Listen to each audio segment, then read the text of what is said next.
Mingazovs atkārtojumā mēs ļoti labi redzējām to, ko galvenais tiesnesis ieraudzīja uzreiz, bet ir kāda atkārtojuma.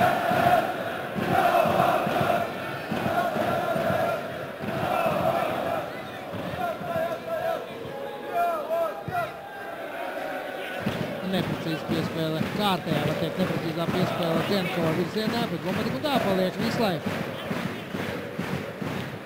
Vilks, Soboļevskis.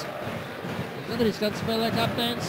Šobalā gandrīz atņem viņam bumbu. Tur viens pats labajā malā.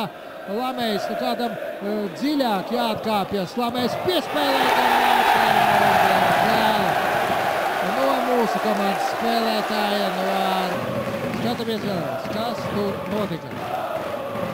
Lamejs piespēlē un, protams, ka centās neļaut nonākt bumbai līdz Genkovam. Renārs. Genkovs bija priekšā Smirnovam. Jau bija priekšā Smirnovam, tā ka nedrīkstēja Renārs ļaut.